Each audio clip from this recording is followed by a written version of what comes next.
Which focal length is the best for astrophotography? Well, it depends. End of story. Hello, and welcome to my channel. Today we take a side step away from gear talks, all the way into the outer space. Well, astrophotography. One common question for someone getting started with astrophotography is, what focal length should I use? In general, you want to start with something wide, to capture the Milky Way and the nightscape. But here I'm going to show you the possibility of different focal lengths to just give you an idea of what you can do with the focal lengths. And then you get to pick your favorite. At 6.5mm for APS-C, this is extremely wide angle. It's a circular fisheye that captures 190 degrees field of view, meaning you can even see things behind you.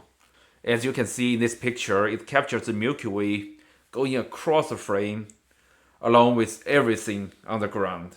You may ask, what's the use for such wide focal lengths? Well, two things. Number one, if the Milky Way is in some tricky position, for example in September where the Milky Way goes straight up, you still want to capture the whole Milky Way, then this is a good option.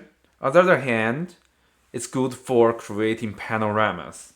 As you can see here, I captured 5 frames, 4 on each side and 1 frame pointing to the sky, and then created this small world 360 panorama projection. It gives you a surreal look and really emphasizes on the subject that's closer to you, and along with the Milky Way arcing across the sky. It's almost like a lone planet in the universe. At 7.5mm for Micro Four Thirds, it's equivalent to 50mm in full frame. It's the classical wide angle for astrophotography, and it's widely adopted because the Milky Way itself is long and large. If you want to include a lot of Milky Way along with the foreground, then this is the focal length to go. At 20mm, it's still wide angle but not as crazy as 15mm. It brings the Milky Way just closer to you, make it larger in the frame, but not too large. A kind of balance between the Milky Way and the foreground element. At 24mm, the Milky Way is even larger. So this really emphasizes the Milky Way itself. And it has limitations for this focal length. Namely, if the Milky Way is going straight up in September and you are shooting at some lower latitude place, you might not be able to capture the Milky Way core along with the foreground element because it's too high above the ground and you have a limited field of view. You cannot get everything in the frame. At 30mm for Micro Four Thirds, it's 60mm equivalent for full frame. At such focal lengths, you really emphasize on portion of the Milky Way, along with some isolated foreground subjects. As you can see in this picture, I shoot the Milky Way core along with the lighthouse to creating a connection between the human element and the universe.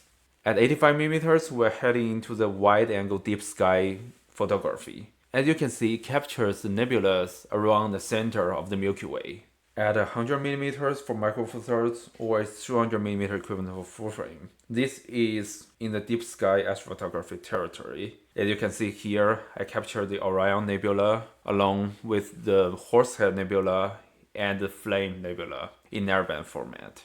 At 135mm or 270mm equivalent, well, you really get into the deep sky territory where you can capture some large, isolated deep sky objects. For example, for this one, it's the Lagoon Nebula and the Trifid Nebula, all in one frame. At such extreme focal lengths, you will want to use the star tracker, although it's still possible not to use it, but you really don't want to burden yourself with crazy post-processing procedures. And for the last one, this is the Orion Nebula taken with 300mm on Micro Four Thirds, or it's 600mm on full frame.